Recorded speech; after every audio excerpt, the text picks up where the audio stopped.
So let's talk about unit conversion. This is specifically good for all the sciences, biology, physics, and chemistry, as well as, of course, part of the application of math in trades that you can use. All right, as I put down some basic conversion, and these are usually given to you in a list somewhere. Most places have them, probably in front of your textbook or in a sheet that your teacher or your instructor will provide you with all the basic conversion. But then you need to use these. For example, 1 kilogram right here. So this is 1 kilogram is 1000 gram, because kilo is a prefix that means 1000. So it has kilometer, and that's 1000 meter, m for meter. And then meter, 1 meter is 100 centimeters, 1 centimeter is 10 millimeter, and so forth and so on. I'm just going to focus on these two types of units, but there are so many different kinds. But the actual unit conversion idea, the process is always the same. So let's do first example, 2.5 kilogram. We're going to change it to gram systematically. Now I know that it's very easy, and some of you guys just going to multiply it by 1000, but sometimes it's better to do the process, because not all questions are straightforward like that. So if you stay within the process and follow the process, doesn't matter how hard the unit conversion will show up, you can still do it properly. So this is what the process is. You're going to use this ratio. Whenever they're giving you, for example, right here, kilogram, 1 kilogram right here is equal to 1000 gram. Well, that's actually a ratio. Now here's the trick. Whenever you're dealing with the unit conversion, you always look at what is the unit that you want to actually get rid of or change. That will go opposite of this line is a fraction line, is a division line. So if I want to get rid of this kilogram, change it to gram, and kilogram is in the numerator, which it is, I need to put the kilogram in the denominator, and what I want, I'm going to put it in the numerator. Now this is because the kilogram here is in the numerator. So if this was in the denominator, then I had to put it on top, and we're going to go through another examples like that. And now we're going to use the unit conversion. That's 1 kilogram is 1000 gram. Now when you do this, of course, as most of you guys guessed, you multiply 2.5 times 1000, and that is 2500 gram. And how do we get this gram? And what happened to the kilogram? Well, kilogram divided by kilogram, that's 1. That's why you actually get rid of them. That's actually 1. There's no kilogram left. The only unit that is left is gram, and that is it.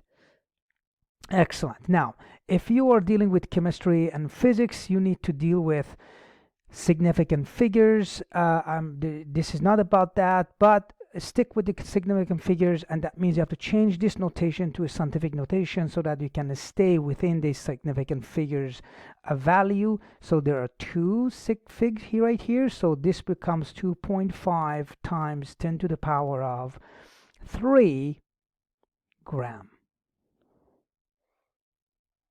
Okay, and the scientific notation, there's another lesson on that I already put it on the video lessons. You guys can look at that, but this is the scientific notation of the form of the 2500 grams, so that we can match the proper sig fig, and this is 2 sig fig.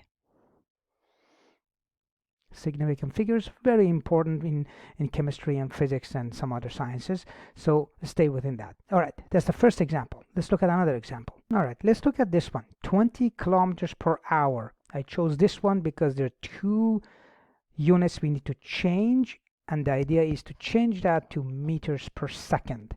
So first of all, let's do a quick review. Note that what we have here is hour. So 1 hour equals to 60 minutes, and 1 minute is 60 seconds. Okay, so that means 1 hour is equal to 3600 seconds for S. Okay, so here's what we're gonna do. We're gonna start 20 kilometers per hour. Notice that I change just the way I write per. This is the per, that means dividing, right? So it's the same as that. That's the dividing. So kilometer per hour, or kilometer divided by 1 hour. Now we're going to multiply this. The first thing we're going to deal with the kilometer, and the kilometer is on top. So if the kilometer is on top, we want to get rid of the kilometer and change it to meters. So we have to put kilometers in the denominator. So here you go, kilometer. That's 1 kilometer. How many meters is that? That's 1,000 meter. Very good. That's the ratio right there we're going to use. Next, we're dealing with the hour. Now, where is the hour? Hour in the original ratio is in the denominator. We need to take that. We need to get rid of that. And to do that, we need to put it on top. So let me change that. So that would be hour on top. And what do we want to change it to? We want to change it to seconds right here, seconds. So we're going to put seconds in a denominator. Now, we don't have a direct ratio change from 1 hour to seconds, but we've done this because 3,600 seconds. So we know that 1 hour is 3,600 seconds. Excellent. Now that we have this, we can go ahead and multiply, and making sure that we are following the rules of algebra and multiplying fractions. So 20 times 1,000, 20 times 1,000. Now here's what's happening. Kilometer divided by kilometer. Okay, that's 1. Hour divided by hour. That's 1. What is left? You're left with meters, and you're left with seconds, meters per second. That's what we want, because that's what the question was. Okay, so on top is that. The bottom, whatever we get, we have to multiply that by 3,600, and then I'm going to put in their meter on top and seconds in the bottom. Excellent. All right, so once we have that, we can go ahead and we can use our calculator and then get the final answer, and then we go from there. Okay, when you do the math, 20,000 divided by 3,600 is meters per second. That would become 5.555. See, this is repeating 5. But to make it more accurate, let's do the 3 decimal places. I put down 4 decimal places, but the original answer or original question was 20 kilometers per hour. But the truth is that this, if we write it at 2.0 times 10 to the power of 1 kilometers per hour, that's more precise in terms of sig fig, so we can actually use the 2 sig fig to come up with the final answer. But you can change that to 2 sig fig, and the 2 sig fig will end up being 5.6 meters per second. But this answer right here, it's accurate to 4 decimal places. All right, that's basically it. This is the process of changing unit conversion.